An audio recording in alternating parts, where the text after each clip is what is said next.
আপনার তো কোনো ভূমিকাই ছিল না। আপনি কে? এই 5ই আগস্টের আগের যদি আমরা অভ্যুত্থানের আগে দেখি, আমরা কি আসলে কোনো ভূমিকায় ছিলাম? আমাদের চোখের সামনে কি 7ই জানুয়ারি একটা আমি ভোট হয়ে যায়নি? আমরা তো অনেকেই প্রশ্ন তখন মনে মনে ক্ষোভের মতো তুলেছিলাম, কোথায় ঢাকা বিশ্ববিদ্যালয়ের শিক্ষার্থীরা,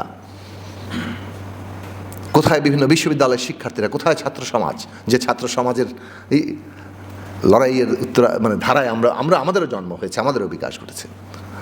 কিন্তু আমরা জানতাম যে তার একদিন না একদিন নামবে, এবং সেই নামাটা নেমেছে।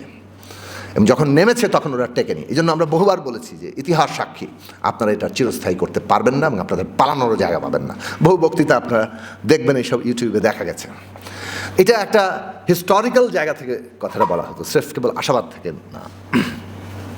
এই জায়গাটা যে আজকে আমাদের পিপলের যে অংশগ্রহণ, তাকে সাবজেক্ট হিসাবে তার যে রোল প্লে করার জায়গা, সেটা খুব দরকার। সেটা কাঠামোগতভাবে না থাকলে আপনি এটা করতে পারতেন না।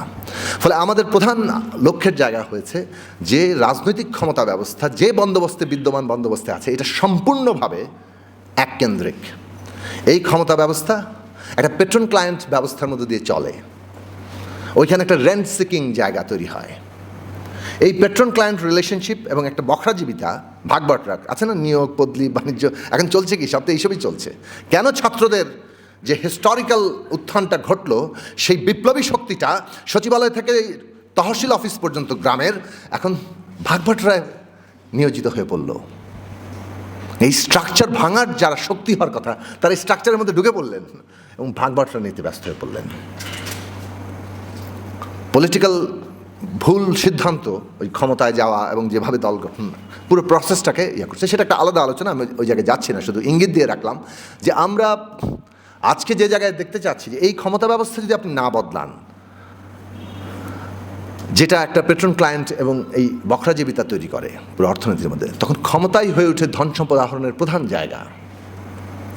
তখন আপনি এত দূর উঠতে পারেন, হাসিনার মতো টাকা চুরি করো আর কতগুলো বড় বড় প্রজেক্ট দেখাও এবং একটা পর্যায়ে মুখ থুবড়ে পড়ার মতো অবস্থা তৈরি করো। আপনি যদি শেখ হাসিনা আর কিছুদিন টিকে থাকতো, তাহলে প্রায় নিশ্চিত বলা চলে যে আমাদের ব্যাংক ব্যবস্থা এবং আমাদের আর্থিক অবস্থা যে জায়গায় দাঁড়িয়েছিল, এটা প্রায় কোলাপসের মুখে ছিল। সো এই রাষ্ট্র কাঠামো, এই ক্ষমতা ব্যবস্থা এবং এই ধরনের উন্নয়ন মডেল আপনাকে কিন্তু এই জায়গায় নিয়ে যায়, এই কোলাপসের জায়গায় নিয়ে যায়। ফলে আমরা যে একটা ক্রস রোডে এসে দাঁড়িয়েছি, হয় আপনি টেক অফ করবেন আর না হয় আপনি মুখ থুবড়ে পড়বেন। এই জায়গাটা নির্ভর করছে যে আমরা সত্যিকার অর্থে ক্ষমতা ব্যবস্থা বদলাতে পারছি কিনা এবং আমরা আরও বড় অর্থনীতি হওয়ার আমরা উপযোগী হতে পারছি কিনা, উপযোগী শাসন ব্যবস্থা যেটাকে আমরা বন্দোবস্ত বলছি, সেটা কায়েম করতে পারছি কিনা।